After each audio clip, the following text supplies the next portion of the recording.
Então, irmãos, nós estamos estudando a 31ª Parashá, significa Emor, que em português fala, ou fale, né?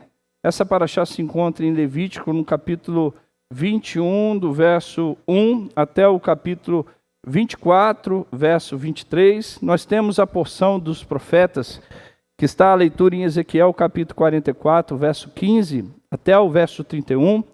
E também a porção de leitura da Brida Hadashah, nós como os discípulos de Yeshua, está em Mateus capítulo 5, verso 38 a 42, e Gálatas capítulo 3, verso 26 a 29, são sugestões de leitura da Brida Hadashah, da Nova Aliança. E eu convido você a fazer a leitura em casa. Todas as vezes que nós aqui buscamos ensinar a Torá, a gente tenta fazer ela ser aplicável ao nosso cotidiano e trazemos o contexto dos ensinamentos de Yeshua, nosso Mashiach, né? Eu sempre digo que os sábios dizem que existem 70 facetas da Torá. O que quer dizer isso? 70 interpretações de apenas um contexto, você pode tirar 70 significados, né? É mais ou menos isso.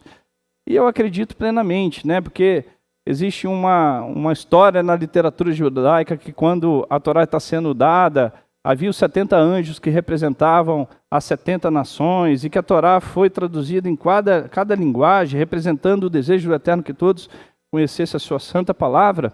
Então eu tenho essa certa entendimento. Mas nós seguimos, por mais que dessas 70, a maioria das vezes elas não vão discordar, são pontos que vão convergir, mas nós seguimos a Torá do Mashiach Yeshua, é ela que nós observamos. Por que eu falo isso? Se você reparar, há 2 semanas atrás, quando eu ensinei a forma de nós atuarmos com a aplicabilidade da Torá, da lei, você vai ver que vai ter pessoas que vão aprender a aplicar a lei de uma forma misericordiosa, com amor, com seriedade, mas com amor, e sendo também duro quando precisa ser duro. E Yeshua tinha essa característica. Mas a essência da sua Torá, da sua aplicação da Torá, da sua prática de vida do Torá, era exercer misericórdia. Tem outros que vão entender a lei e que vai achar que tem que ser assim, ó, preto no branco. Não estou dizendo que está errado, está certo, é o ponto de vista dele, mas Yeshua nos ensinou a olhar de uma maneira muito misericordiosa. Por que eu falo isso? Porque nós seguimos a Torá de Yeshua. Quando a gente se depara com pontos divergentes de pessoas que surgem nas redes sociais, apresentam uma outra ideia de Torá, eu fico com a Torá que Yeshua ensina. E eu tenho aqui, eu vou dar uma orientação para os irmãos da congregação. Eu não acho que vocês deixam de dar valor à liderança da casa. Reconheça a liderança da casa quanto ponto que dá resposta para pontos importantes na vida de vocês. Porque na rede social, irmão, a gente encontra um monte de gente, um monte de sábios que conseguem fazer uma boa propaganda dentro do judaísmo messiânico e angaria muita gente, e muitas pessoas seguem essas doutrinas.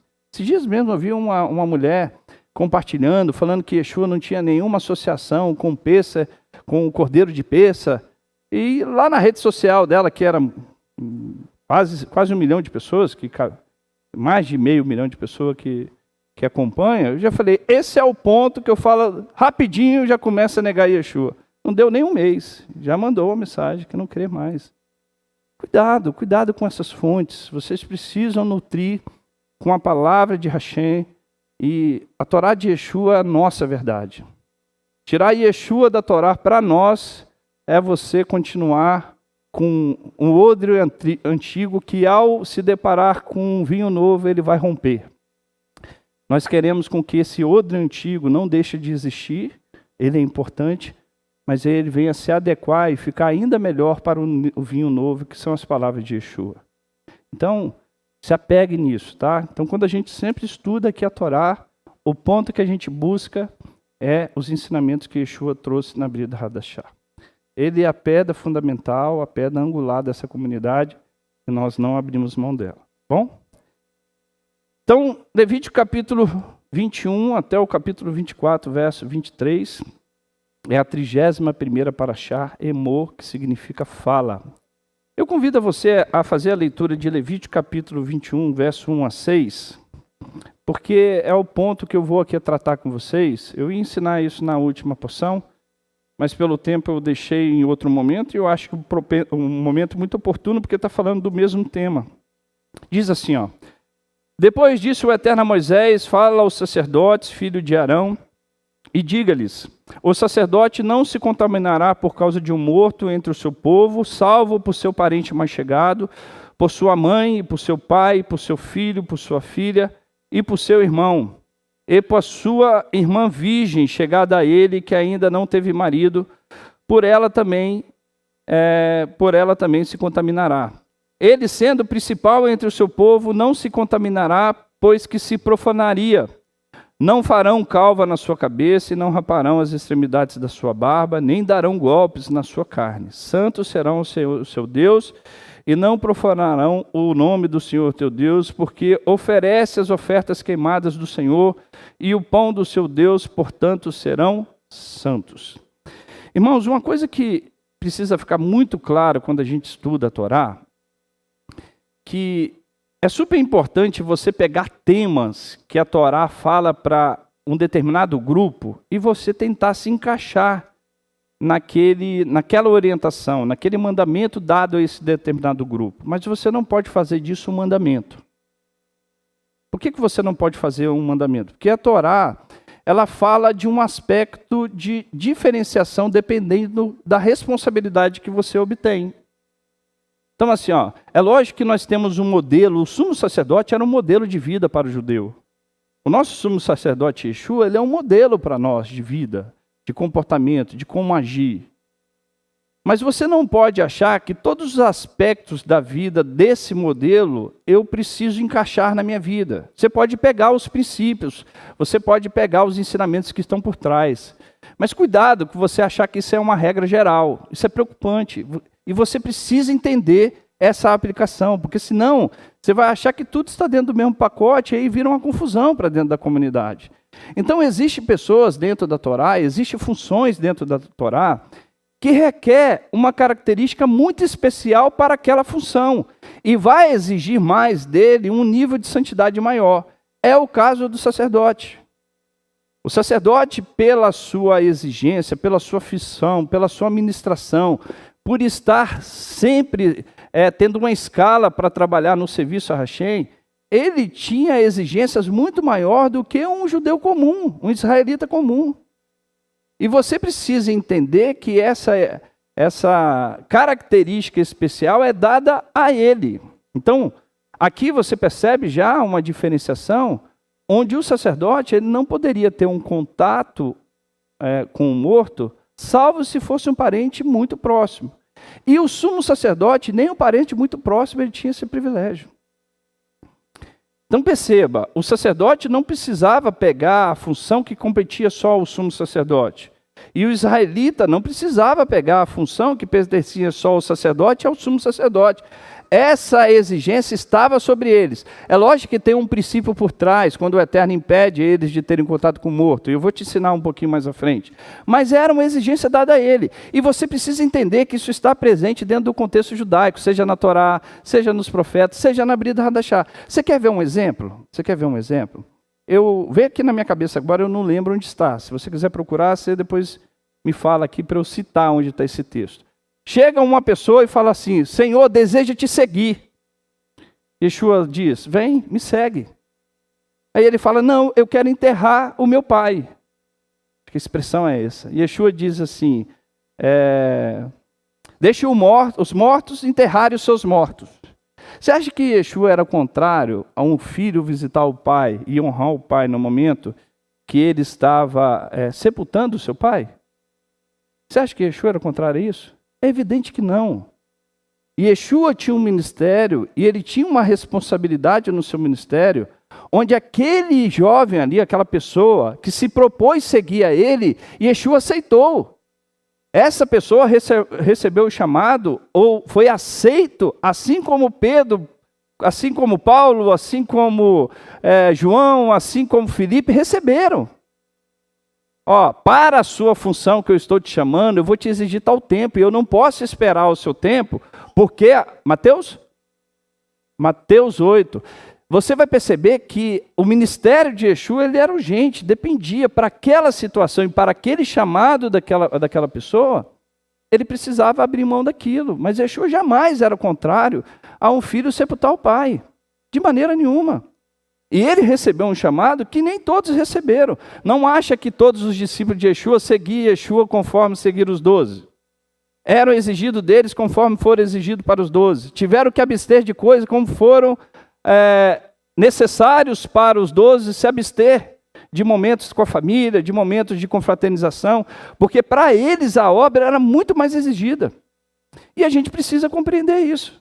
Porque senão você acha que Yeshua está sendo contra princípios que a Torá valoriza, que é você honrar a pessoa, principalmente os pais, no momento da sua passagem para a eternidade.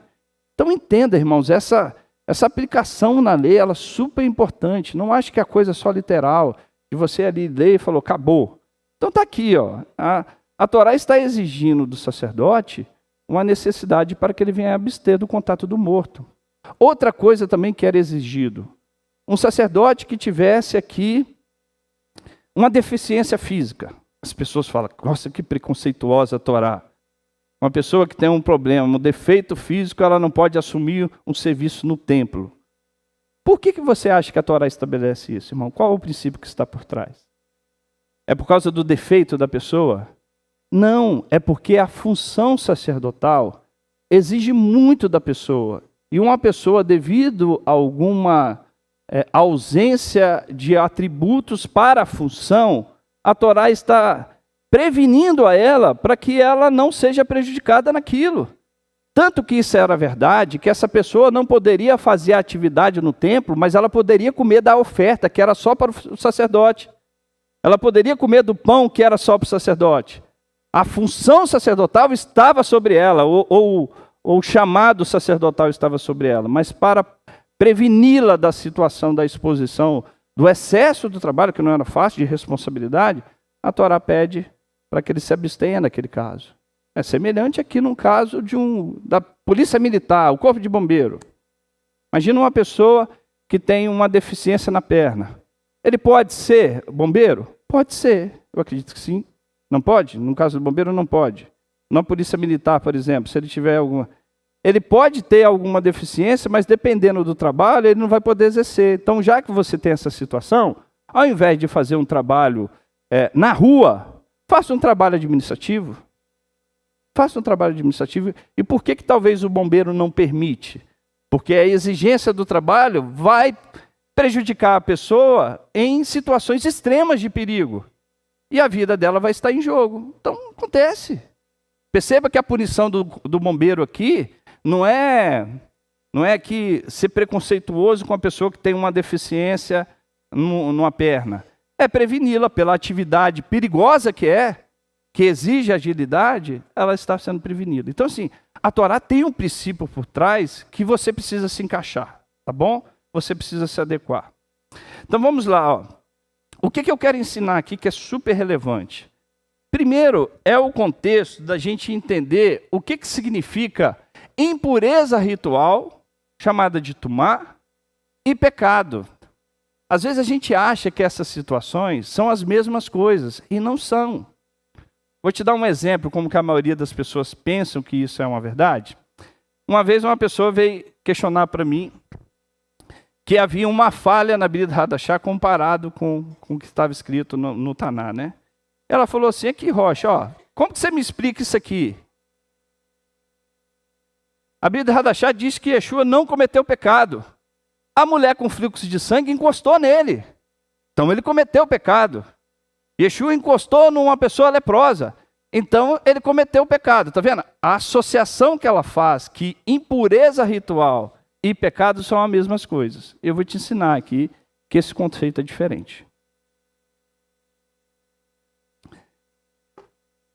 Ó, é muito importante compreender que no pensamento judaico e bíblico, a pureza ou a impureza, tumá e taará, e pecado, rete, são coisas distintas, com origem, consequências e propósito diferente. Vamos ver as diferenças principais. Ó, quero te mostrar a diferença entre impureza ritual, que é o caso aqui do sacerdote, impureza, ele não poderia encostar no morto devido à impureza daquela contaminação de um corpo. Tem uma questão fisiológica aqui por trás, tá, irmãos? Médicos aqui, enfermeiros podem dizer, a pessoa, a partir do momento onde a alma deixa o corpo, há muitas impurezas, muita contaminação que um corpo ali sem vida pode transmitir. Mas assim, fora isso, existia um contexto espiritual por trás. O judaísmo diferencia claramente impureza ritual e pecado moral. Ambos afetam a relação com o sagrado. Ambos têm um certo aspecto de afetar, não é só de prejuízo, pode afetar no sentido de fazer uma mudança para melhor. Vou te ensinar isso. Mas de forma diferente. Vamos explorar os conceitos, fontes e aplicações. Olha lá. Ó. Muitas vezes resultam de situações impureza. O que é impureza ritual? Impureza ritual. Tumá. Muitas vezes resultam de situações naturais e inevitáveis. Nascimento, você já viu que a criança, quando ela nasce, se for menino, ela tinha que ficar, quando tinha um templo, tá, irmãos? Quando tinha um templo, ela tinha que ficar, se fosse menino, 7 dias a mãe estava naquele período ali devido ao parto. Depois de 7 dias, ela ficava mais 33 dias para que o menino fosse apresentado ao templo. Se fosse uma menina, tinha que ficar 14 dias no período de nidar, ali que nós falamos de pureza ali da mãe, devido ao fluxo sanguíneo, e depois tinha que ficar mais 66 dias até completar 80 dias para que a menina fosse apresentada no templo. Então, ó, o nascimento, a menstruação, período do fluxo sanguíneo feminino, a morte, o contato com o cadáver que nós lemos aqui, a doença de Sarat, que é a doença chamada, traduzida em português como leproso. Essas doenças, essas situações eram chamadas de impurezas rituais. Não envolve necessariamente erro moral ou espiritual. São condições que impedem certas práticas sagradas, como entrar no templo ou tocar objetos sagrados. Então, uma pessoa que estava, uma mãe que tinha gerado uma criança, ela tinha cometido um pecado, embora ali tinha um ritual de sacrifício logo depois na apresentação, mas a ideia era uma pureza ritual pela condição do parto. Existem vários significados, tá? A criança, os sábios dizem que a criança aprende a Torá antes de nascer, quando está completamente a Torá, quando está no ventre. E depois, quando nasce, há uma interrupção desse conhecimento, e ela nasce sem conhecer, ela tem que evoluir. Então, esse estado de santidade para esse estado físico ali, assim, ó, tudo vai ser, como que eu posso dizer, especulação do que é o tema, tá? Mas tem algum motivo por trás que o Eterno estabeleceu. A mulher no fluxo sanguíneo, então ela não poderia entrar no templo. Alguém que teve um contato com o morto, ele tinha que fazer a sua purificação para que ele pudesse novamente estar no templo, ou tocar algo sagrado. Doenças da lepra, então a pessoa que estava leprosa, ela não podia ter o contato com a comunidade nem com o templo. Então, geralmente, esses assuntos que estão sendo tratados sobre impureza ritual, estão dizendo sobre locais sagrados que a pessoa não pode frequentar naquele período que é natural. O fluxo sanguíneo da mulher é natural dela. E isso não diz sobre a questão da nossa sinagoga, da casa. Fala do templo em Jerusalém, irmãos. Gostaria nós que esse local aqui seja comparado com o templo de Jerusalém. Mas era relacionado ao templo. Eu já vi gente questionando, Rocha, eu já vi mães que trazem os filhos aqui antes de apresentar. Não tem problema, trazer aqui não tem problema. Você não vem à comunidade quando você está no seu período, no seu fluxo menstrual? Você não vem? Você deixa de vir? Não deixa de vir. Então, assim, não dá para eu seguir a lei num ponto e no outro eu negligenciá-la. Então, a ideia está aqui, ó. Estava associado com certas práticas sagradas, como entrar no templo ou tocar objetos sagrados, tá? Continuando, ó. O que é impureza ritual? Estado espiritual legal. Você poderia estar puro legalmente e impuro legalmente. Dá para entender isso? Você poderia estar impuro e legalmente impuro. Que limita a participação em atividades sagradas. Exemplo de causas. Contato com o cadáver, fluxo natural, a doença da lepra. Não é pecado. O pecado é você sabendo dessa restrição e você não observá-la. Então imagina lá. Lá no templo de Jerusalém, tinha uma pessoa leprosa. Ela insistia. Por favor, pede lá para Sei que as crianças estão brincando, mas não dá para deixar o excesso de grito ali, tá? É natural, tá, irmão, isso aqui, mas a gente vai tentar ajudar, né? Ó, não é pecado. Então aqui era uma situação, o pecado era se a pessoa não observasse a devida restrição do local sagrado que ela não poderia estar. A partir daí, sim, era um pecado. Então, uma pessoa leprosa, uma mulher que estivesse no período menstrual e ela não observasse isso e entrasse no templo nessas condições, ela estaria ali, de certa forma, cometendo um pecado que ela deixou de observar a sua impureza. Mas, assim, o estado de estar impura, ela legalmente aceita, porque muitas das vezes envolve as causas naturais do homem. O homem que tem a relação sexual com a sua mulher e ele emite sêmen, ele está impuro em determinado momento. Então, se fosse no período do templo, se ele fizesse isso no dia que ele fosse fazer alguma prática no templo, ele estava proibido de entrar. Então, e o que era a forma? Olha que interessante, ó. O que era a forma de purificação? A forma de purificação era o tempo. Às vezes, uma pessoa que deixou de ser leprosa, quanto tempo que ela tinha que ficar fora? 7 dias, ela retornava. A mulher que estava no fluxo menstrual, 7 dias, ela podia entrar. O homem com sêmen, ele tinha que passar um dia até a parte da tarde, e ele fazia depois o mikvê, a lavagem na água. Mikvê é como se fosse um batistério, tá? Hoje é muito presente ainda em muitas sinagogas e muita comunidade judaica, que na verdade é um período ali de purificação. Em determinados momentos, quando havia o templo, fazia esse sacrifício. Mas não era uma confissão de um erro. Era um estado natural na qual a pessoa estava fazendo aquela passagem, mudança de estado. Seja de uma impureza para a pureza, ela requeria um certo sacrifício. O que é pecado? E aqui a gente precisa entender, ó, ato moralmente errado que quebra a vontade de Deus. Exemplo, roubo, mentira, lashon hará, falar mal de alguém, a profanação do Shabat. Envolve escolha moral, envolve responsabilidade, envolve julgamento, consequências. Então perceba a diferença já, tanto na origem, como no intermediário, quanto nas consequências. E na reparação, então é diferente. Então, a origem pode ser natural, a outra não, é moral, é uma escolha. É uma decisão na qual a pessoa está moralmente errado. Ela envolve escolha, ela envolve responsabilidade, ela envolve conhecimento, saber que está fazendo algo errado.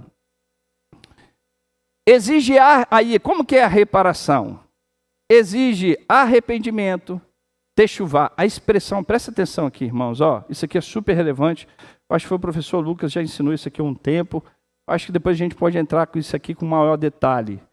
Mas como que eu reparo um pecado? Você lembra que eu falei ali como que eu reparo uma impureza ritual? A impureza é um estado de impureza ou de pureza natural, legal, que eu vou reparar simplesmente com o tempo, ou com a água, ou fazendo ali a imersão na mikvê. E às vezes requeria sacrifício e às vezes não. Então, não precisava nada mais além disso. Já o pecado, a sua reparação, exige alguns procedimentos. Fazer uma techuvá, que a única forma que a gente pode traduzir techuvá é arrependimento. Mas techuvá no hebraico vem da palavra chuva, que quer dizer retorno. O que quer dizer isso? Você está numa direção contrária de Deus, você retorna para Ele. Então, é você abandonar aquele estado que está de erro e voltar para o caminho certo. Apontar para o caminho certo, que é o eterno. Então, techuvá, porque quando a gente olha arrependimento, a gente está muito ligado com remorso, com choro, que faz parte, pode fazer parte. Mas para Deus se agrada muito mais alguém que abandona aquele caminho e volta sem nenhum choro, do que alguém que fica chorando o tempo todo e não retorna. Então, assim, ó, a questão techuvá está associada mais com você abandonar aquela situação e retornar. Então, essa é uma das exigências para reparar o pecado. A segunda, a confissão. Para quem que você confessa o pecado? Para quem? Para o Rocha? Para o seu pai? Sua mãe? Para Deus. Você pode confiar em pessoas e vir confessar. E tem alguns rabinos que até concordam que é necessário confessar para algum líder, algumas situações confessar para o sacerdote. Mas assim, irmão, biblicamente dizendo, o que a palavra diz é que você tem que confessar os seus pecados a quem? A Deus. Verbalizá-lo, é importante verbalizá-lo. Em certos casos, compensação e oferendas no templo. Tem situações, isso é muito distante no conceito cristão, mas no contexto judaico isso é muito presente.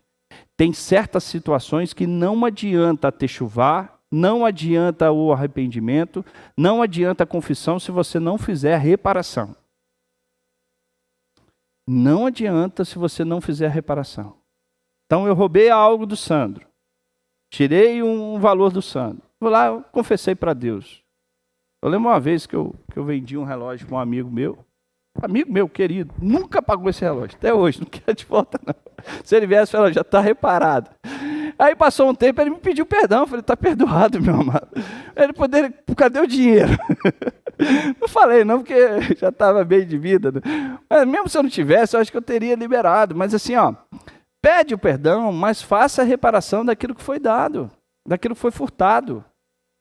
Então, no contexto da Torá, tem situações que é reparação. Lembra lá da situação de Zaqueu? Quando Yeshua o chama, Yeshua já estava vendo um arrependimento do coração dele dos seus atos. E quando chama para se alimentar da casa, ele mesmo disse, se eu defraudei alguém, restituirei 4 vezes a mais. Ele não estava fazendo 4 vezes a mais para agradar o Senhor, não, porque a Torá diz isso. Então, situações que requer a techuvá, requer confissão, e tem casos que requer reparação. Tem situações que você vai pedir perdão só para Deus. Às vezes você não vai reparar monetariamente, mas você precisa reparar uma situação moralmente. Então tem situações que é super relevante você entender dos céus e com boa orientação, se você precisa reparar aquilo também, com pedido de perdão, com uma boa conversa, um bom diálogo. Irmãos, isso é super relevante, faz parte dessa engrenagem, tá? Em situações quando existia o templo, todo pecado ele exigia um sacrifício, tá? Vamos lá, então, impureza, a consequência é a restrição ritual, não punição. Então, o que ele tinha de restrição e consequência? Não poder praticar tal local sagrado. Então, não era uma punição, era uma condição. Resolve-se com o tempo, imersão no mikvê ou sacrifícios, dependendo do caso. E muitas vezes simbólica, uma transição espiritual igual ao parto. Pecado, a consequência pode ser espiritual ou até judicial. Tem situações de pecado, roubo é judicial. Você pode ser perdoado por Deus, mas tem que ainda pagar a situação judicial. Requer techuvá, confissão e às vezes compensação ao próximo, e no templo um sacerdote oferecia o sacrifício específico, tá? Olha que interessante que eu acho que eu coloquei só o comentário de Irambã, né, que é Maimônides, onde ele descreve aqui de forma muito clara qual que é o contexto da impureza. Olha lá, ó. A impureza não é sujeira que se lava com água, mas sim uma realidade decretada pela Torá. Então assim, não adiantava o cara, estou no período menstrual, vou ali tomar um banho. Não adiantava, ela continuava, se ela continuava com o ciclo menstrual, aquilo não ia mudar só com a água, tinha que lembrar o tempo, e depois do tempo ter passado, aí sim você fazia o procedimento. Aquele que dirige o seu coração à purificação se eleva espiritualmente. O que Rambam está dizendo? Que tanto a impureza e a pureza ritual e o pecado, quando ele deixa de ser observado, ele trazem benefício espiritual para a pessoa. Então uma mulher ali que... Você sabia que num período menstrual é proibido ter relação sexual? É proibido. Então uma mulher que observa isso junto com o seu marido nesse momento e não tem, ela está ali se elevando espiritualmente. O casal está se elevando espiritualmente. Tem um significado por trás. Comentário. É porque a gente, irmãos, geralmente a gente sempre associa mandamentos quando a gente entende o mandamento. Eu já ensinei para vocês aqui que a Torá nem tudo é entendível. Nem tudo é compreensivelmente humana. Basta entender aquele que estabeleceu. Então tem uma situação por trás ali que é a vontade. E os sábios dizem que esses mandamentos é o que caracterizam mais o nosso amor por Hashem. Porque quando você entende o mandamento, você está fazendo ali de uma forma o quê? Racional, você sabe por quê. E quando você não entende e faz, você fala assim, eu sei que eu tenho uma vontade, mas tenho aqui um Criador que é soberano sobre a minha vida, e por ele eu deixo de fazer. Comentários. Raban reconhece que a impureza ritual não é suja nem errada. Ela representa um estado espiritual que exige preparação para reencontro com o sagrado. Então você tem que se preparar. Isso é diferente do pecado, que precisa de arrependimento, não apenas de rituais. Tá? Ali, ó, Raban dedica um livro chamado Leis de Arrependimento, né? Ensinando a respeito do arrependimento, enfatizando que o pecado é uma escolha ética e moral, que exige reconhecimento, arrependimento interno, confissão verbal, compromisso com a mudança. Isso mostra que o pecado é ativo e pessoal, enquanto que a impureza é passiva e muitas vezes natural. Deu para entender a diferença? Acho que está claro, né? Então, assim, mulheres que às vezes questionam sobre alguém que está aqui no período ainda que não cumpriu lá dentro da Torá, que vem com a criança aqui dentro do templo. Já tive questionamentos de pessoas. Eu estou no meu ciclo menstrual, eu posso vir para a comunidade? Você pode vir para a comunidade, isso não tem problema. Rocha, eu não quero tocar na Torá. Tudo bem, não quer tocar na Torá, mas você está com essa Bíblia no seu braço. A mesma palavra de Hashem. Assim, tudo bem, pega com a Bíblia. Eu acho até lindo quando a gente faz isso, que é uma reverência com a palavra de Hashem. Mas olha o princípio para que você não venha. Não tem problema se você fala assim, eu não vou encostar na Torá. Muito bem para você. O problema é quando a gente quer exigir isso para quem? O outro. E a gente cria aquilo ali como uma regra, sem entender o que está por trás. Então estou te ensinando o conceito para que você não desvirtue aquilo que a palavra de Hashem está querendo ensinar, tá bom?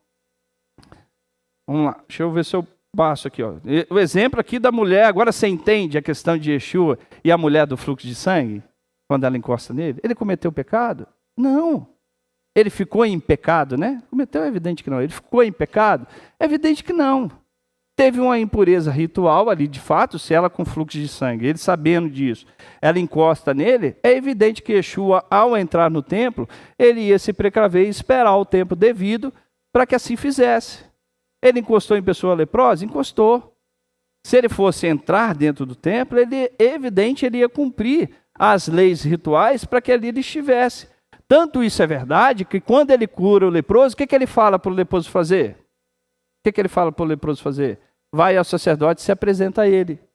Que quem ia estabelecer se ele estava sendo curado ou não conforme a Torá era quem? O Kohen, o sacerdote. Então perceba que Yeshua observava essas leis de impureza. Ele as tinha como critério para a sua vida também. Quando ele fala para os discípulos irem celebrar Pêssah e preparar para Pêssah, o que era a preparação? Era só a comida? Não, exigia também uma preparação ritual do corpo. Se porventura vocês tiverem aqui alguém que teve um contato com a mulher durante esse período, se prepare, que nós vamos fazer o cordeiro de Pêssah. Então, precisa ter uma preparação. A preparação não era só os utensílios de Pêssah, era também uma questão ritual do corpo. Tá bom? Acho que aqui eu encerro essa questão. Isso aí. Agora, deixa eu ir para o segundo ponto aqui, que eu acho super relevante. Olha só. Por que você acha? Vamos tentar extrair, irmãos. Tem um significado por trás. Agora vamos entrar aqui na figura do sacerdote, do Kohen.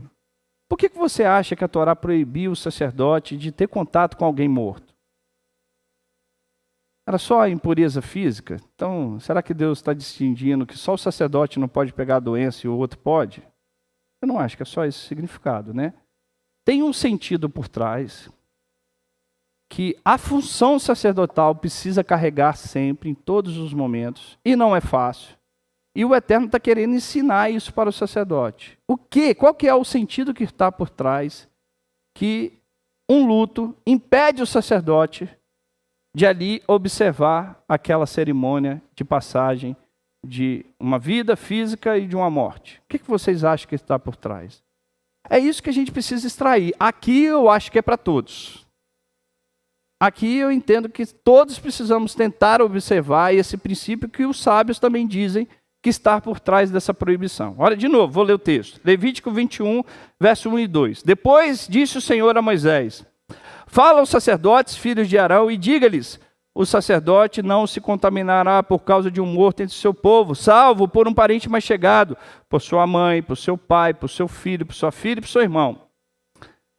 A porção dessa semana de Emor, ela fala que os sacerdotes, eles não podem ter contato com algo morto. Para o israelita comum, a presença em um velório, seja de parente ou não, é permitida e até mesmo incentivada. Quando a gente ora aqui o Kadish é um incentivo para que a gente esteja presente ao lado de quem? Dos enlutados.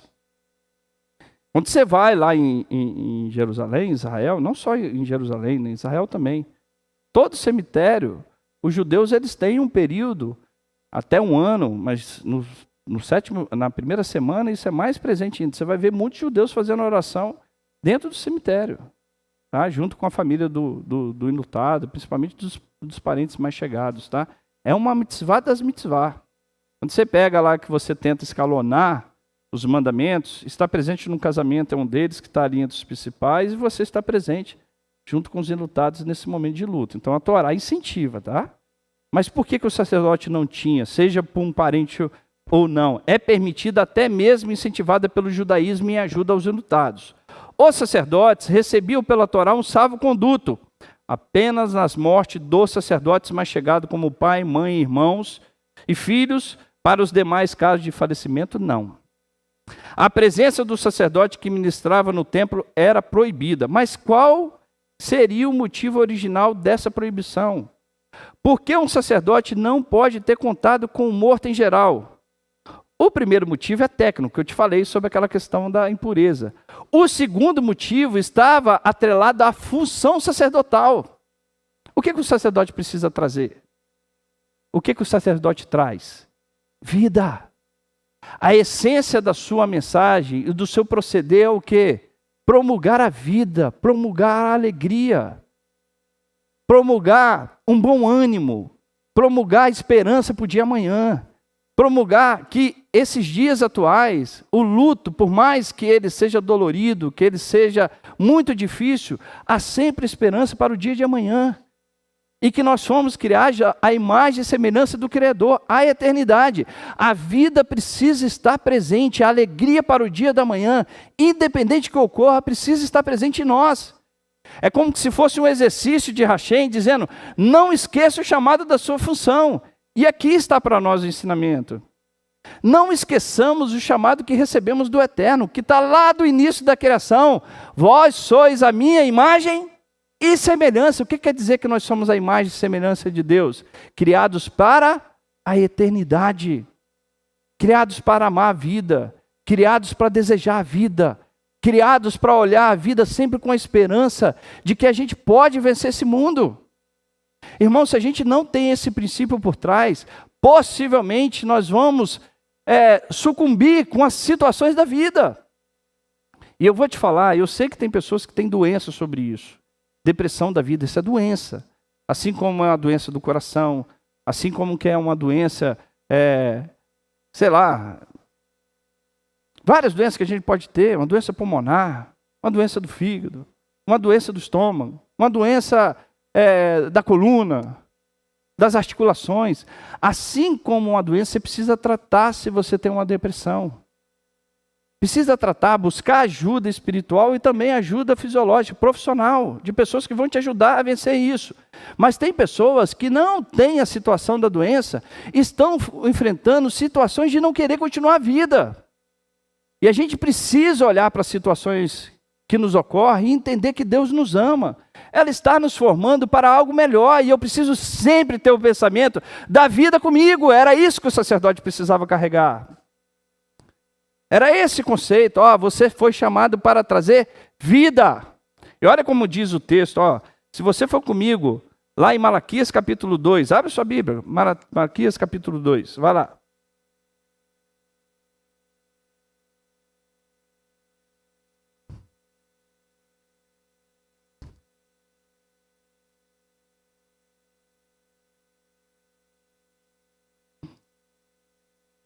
Eu não lembro se é Malaquias ou se é Abacuque, tá, irmãos? Porque às vezes eu não botei esse texto. E diz assim, Eu botei aqui Malaquias, mas dá uma olhada lá. Olha o verso 7, só o verso 7. Porque os lábios do sacerdote, é isso mesmo, Malaquias? É? Porque os lábios do sacerdote devem guardar o conhecimento, e da sua boca deve o homem buscar a Torá, porque ele é mensageiro do Senhor dos Exércitos. Nós não falamos que nós somos sacerdotes dos nossos lares? Você é sacerdote que promulga a vida. Você foi chamado a todo momento a pensar da vida. Não desvirtua o que eu vou falar, que depois eu vou falar sobre a necessidade da gente sentir as dores, tá? Isso não é bíblico, deixar de sentir as dores de forma natural. Mas é você olhar para a situação e saber que você está passando por ela, muitas das vezes, para que você seja formado pelo homem abençoado e maravilhoso que Deus te chamou e pela mulher virtuosa que Deus te escolheu. Então, quando o sacerdote está sendo privado aqui de contato com algumas situações que é comum para o cotidiano, é para que ele não esqueça o seu chamado de olhar sempre com a vida com um olhar de esperança. E essas palavras, irmãos, deixa eu até ler aqui, ó. O sacerdote era líderes espirituais do povo de Israel. Eles não apenas comandavam os trabalhos do templo, como também eram responsáveis pela educação espiritual de todo o povo de Israel. A Torá, percebendo tamanha responsabilidade, queria transmitir a ideia que os sacerdotes são portadores e promulgadores de dois princípios: o princípio da vida e o princípio da alegria. Quando estamos participando de um velório, esses princípios podem ser deixados de lado por um certo tempo devido à característica da cerimônia, mas a Torá adverte ao sacerdote para que eles tenham sempre esses princípios, até por um certo momento não poderia deixar de ser deixado de lado. Eu acho isso tão verdadeiro, tão verdadeiro. Quando você pega para estudar ou para ver alguns filmes que contam a história lá do Holocausto, daquela terrível história da humanidade, onde muitos judeus foram mortos nos campos de concentração, você vai ver a quantidade de rabinos ali que estavam dando esperança das pessoas naquela situação terrível, degradante dos campos de concentração. Rabinos que acendiam a vela para celebrar o Shabat, mesmo dentro do campo de concentração. Eu acho tão lindo quando vai um pastor que vai no velório, que a mensagem do pastor é uma mensagem de vida. Mesmo sabendo do luto, eu acho que estar por trás essa essência desse princípio. Cara, eu estou aqui no luto, estou aqui no sofrimento, mas olha, eu sei que a dor é aceitável e ela precisa ser vivida. Mas não esqueça de viver a vida. A dor é por um período. Se você ficar muito preso a ela, você vai deixar de ver as maravilhas que Deus tem preparado para você. Quantas pessoas ficam no sofrimento eterno após o luto e não conseguem se desprender e entender que faz parte dessa engrenagem nossa os sofrimentos que nós passamos e que precisamos olhar as situações da vida com um olhar de esperança, com um olhar de alegria e sempre olhando para a vida. Então, irmãos, eu não sei o que você está passando, mas Yeshua nos falou, olha, nesse mundo tereis... O que é aflição? É o luto, é a perda de um ente querido, é uma situação financeira, é uma doença inesperada, é alguém que te trai a confiança, é alguém que te frustra, que te decepciona. Essas são as frustrações da vida. No mundo tereis aflições, é alguém que te persegue, você tentando ajudar. No mundo tereis aflições, mas o que ele diz? Tenha o quê? Bom ânimo, meu filho. É a essência que está no sacerdote. No mundo você vai ter luto, você vai se deparar com o morto, mas lembre do seu chamado. Lembre que você foi chamado para ser a boca de Hashem, para levar a vida e a alegria para as pessoas. Então, assim, sinta o luto, sim. Sinta o luto, mas aprende a sair dele e a olhar com esperança a vida seguinte. Pode falar, Shedeg. Deixa eu te dar o microfone aqui.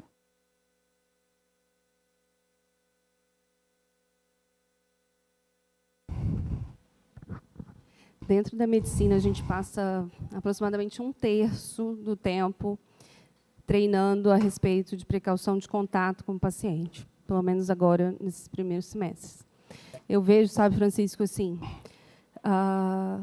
nós não sabemos uma quantidade segura de tempo, de espaço entre nós e o paciente a respeito de contaminação. Uhum. Eu acho que esse é feito paralelo com o sacerdote, porque a medicina é um sacerdócio, né, de vida. E você não tem como saber por quanto tempo ou com quanto espaço você pode ter contato, por exemplo, com o pecado.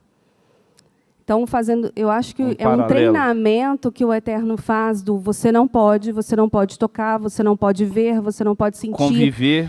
Conviver com essas proibições, que para nós muitas vezes não tem explicações, e na medicina a gente tem, mas a gente não consegue falar assim, muitas vezes a gente treina verbalmente falando, um ambiente seguro, nós estamos num ambiente, a gente só pode intervir num ambiente, por exemplo, igual a gente está aqui, se eu estou segura, se eu estou bem, ou eu não posso intervir naquele paciente por causa da contaminação. Então, da mesma maneira, o sacerdote e as pessoas, e nós não temos... Aquilo pode te influenciar, né? Nós não temos uma quantidade segura de tempo e espaço ou mensurado quanto eu posso me aproximar de uma situação de pecado. Sim, muito bom, Shedeg, muito bem. Um paralelo que ela fez que eu não tinha feito. Olha que interessante. Você já percebeu que... Irmãos, eu tenho certa dificuldade de ficar perto de pessoas que são negativas. Tenho certa dificuldade. Não é porque eu não quero ajudar aquela pessoa. Mas eu tenho medo dessa convivência me contaminar, me prejudicar. O que a Shedeg está falando é super verdade. Quando a gente encara uma situação de pecado, às vezes a gente não consegue desprender de uma hora para outra. Mas olha o que a Torá já está nos escrevendo. Cuidado você ficar com isso muito tempo. Que isso pode te levar ao quê? À morte. Consequências. Isso vai matando aos poucos os princípios da vida. O olhar melhor. Um princípio melhor. Cuidado, uma doença que te derruba a mente o tempo todo. Porque no início vem um peso da consciência. Numa hora você vai brigando com aquilo. Depois você se acostuma com esse negócio. E aquilo toma todo o seu corpo. Você está no quarto escuro, não quer sair dele. Precisa buscar ajuda profissional e espiritual. Então, olha como que a gente pode extrair. Você entende, irmãos, que o lado literal da Torá tem um objetivo por trás? O que eu apresentei, a Shedeg acabou de te apresentar aqui, eu tenho certeza que tem outros, muitos, tantos atrás. Então, assim, como é importante a gente estudar a palavra do Eterno dentro de um olhar de Yeshua, que ela vai se encaixando. Saiba que nesse mundo teremos aflições, mas tenha bom ânimo. O que é bom ânimo, irmão? É saber que tem um propósito divino para a sua vida, que é muito maior do que aquela situação que você está vivendo. É isso que é ter bom ânimo. Terceiro ponto, isso aqui eu acho tão importante quanto entender o segundo. E eu encerro aqui em 5 minutos. Viver com alegria não significa não sentir as dores que a vida nos traz. Presta atenção, viver com alegria não é a mesma coisa que não sentir as dores que a vida nos traz. Eu acho tão errado alguém que fica a eternidade naquela situação por causa daquela situação de tristeza e de desânimo, não querer avançar na vida, por causa de situações que a vida nos trazem, como também você querer normalizar situações que são extremamente dolorosas e difíceis. A Torá não ensina esse tipo de fé. A Brit Hadashah não te ensina. Não é isso que é ter bom ânimo. Não é que olhar, morreu uma criança. Obrigado, Deus. Feliz da vida. Sente a dor. Chora. Chorar também é uma racionalidade que Deus se alegra. Uma pessoa foi violentada sexualmente. Sente a dor. Sente a dor do luto. É importante sentir a dor do sofrimento alheio. Não tente fazer com que pessoas encarem a sua fé passando por cima da sua dor como ela fosse uma coisa não importante. Porque se você não trata a dor no momento certo, uma hora ela vai te cobrar. Então precisamos aprender a sentir dor, mas a Torá nos ensina a superá-la, a passar por ela, mas sentir a dor na naturalidade da nossa humanidade é tão bíblico quanto você sair dela. É lógico que você pode ter uma palavra de confiança, saber que o Eterno está ali, saber que Ele está no controle de tudo. Isso é verdadeiro, mas a dor está presente. Tem um livro aqui que eu aconselho todos vocês a lerem, daquela Rebetzin. Esther Jungres, eu esqueci o nome do livro, acho que é Compromisso com a Vida. Ela conta a história do marido dela, um rabino. E assim, passou um tempo, o rabino dela era um homem muito santo, pela história que ela conta, né? E eu falo assim, esse é o melhor testemunho. A mulher que conviveu com ele mais, está falando só coisa boa do cara, então é a realidade. E ela começa a contar no livro a história do marido. Aí, ele teve câncer de forma muito inesperada e ele morreu bem rápido. O câncer dele foi muito grave. E aí chegou um casal que ela não conhecia, não sabia, que era da vizinhança, que foi visitá-lo. Não foi visitá-la logo depois do período da morte, da passagem do marido.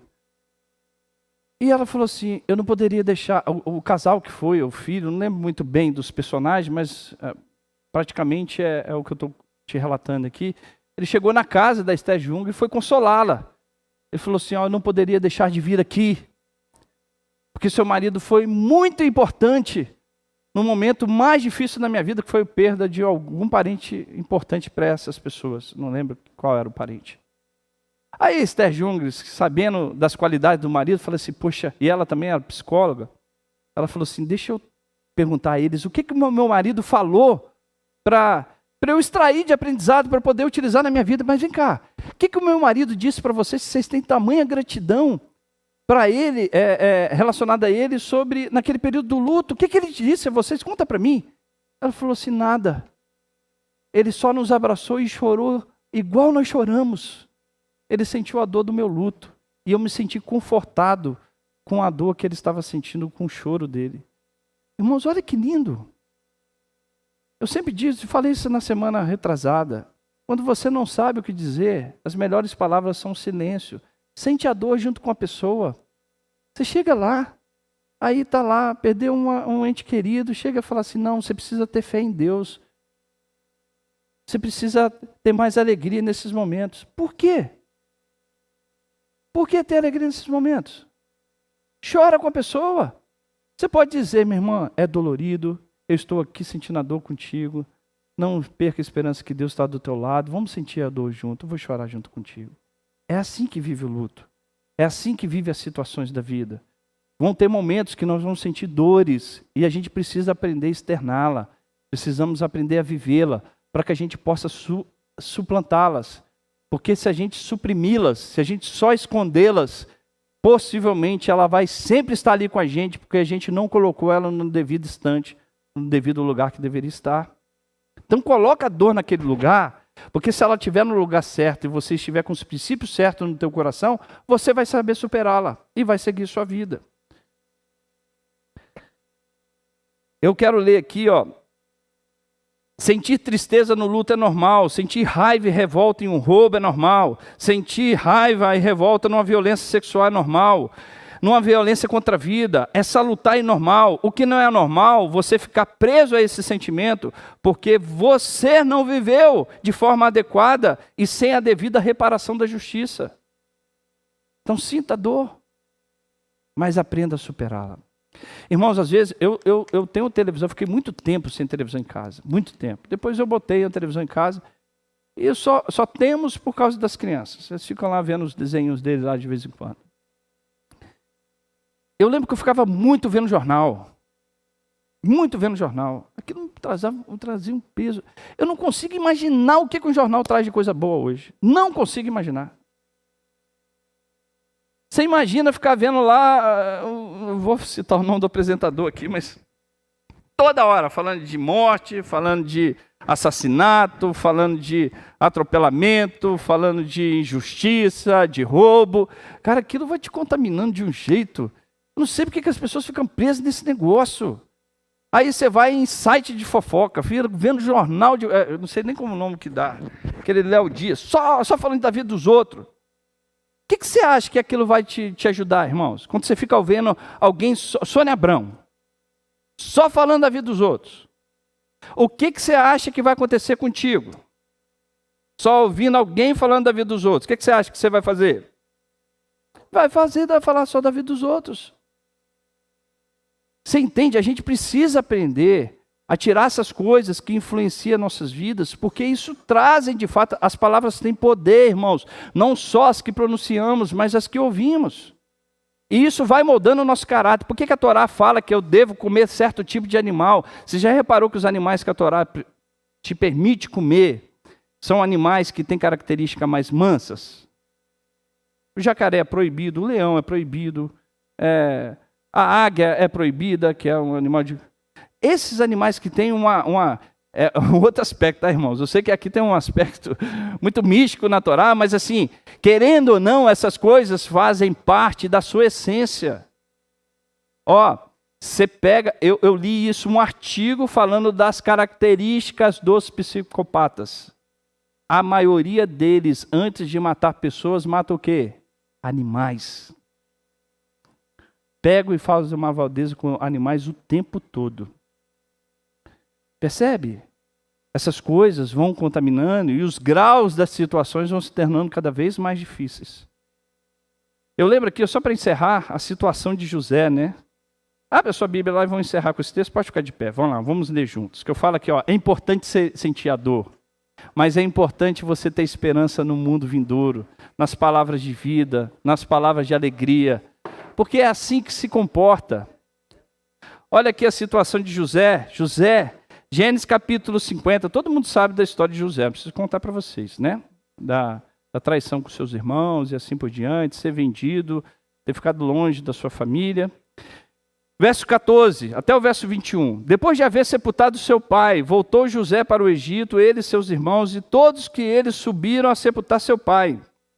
Vendo então os irmãos de José, que seu pai já estava morto, disseram: porventura nos odiará José, e certamente nos retribuirá todo o mal que lhe fizemos. Portanto, mandaram dizer a José: teu pai ordenou antes de sua morte, dizendo: assim direis a José: perdoa, rogo-te, a transgressão de teus irmãos e o seu pecado, porque te fizeram mal. Agora, pois, rogamo-te que perdoes a transgressão dos servos do Deus de teu pai.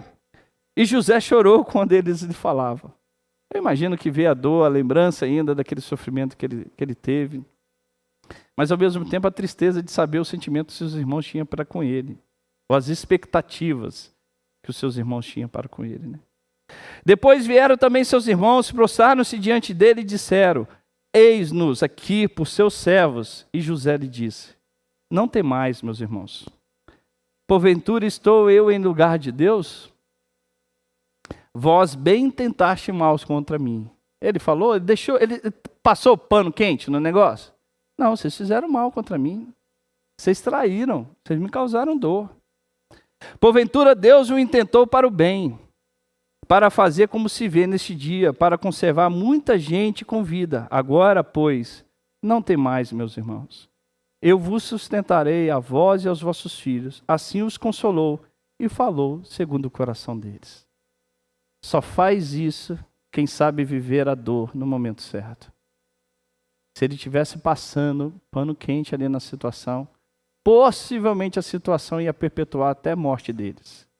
Então, irmãos, sinta a dor, mas resolva a sua dor, seja ela mental, seja ela de perdão, seja ela com teu irmão. Encare a vida com um olhar, com bons olhos, tendo esperança, sabendo que você tem um chamado de alegria e de vida e de eternidade. Amém? Shabbat shalom para todos. Fecha os teus olhos, curva a tua cabeça. Evareha Adonai verishmereha, Yaeha Adonai panaveleha vihuneka, Isa Adonai panaveleha veasem leha shalom. Que o Eterno te abençoe e te guarde, que o Eterno faça resplandecer o seu rosto sobre ti e tenha misericórdia de ti. Que o Eterno sobre ti levante o teu rosto e lhe dê a paz. Shabbat shalom para todos. Que o Eterno possa conduzi-los em paz.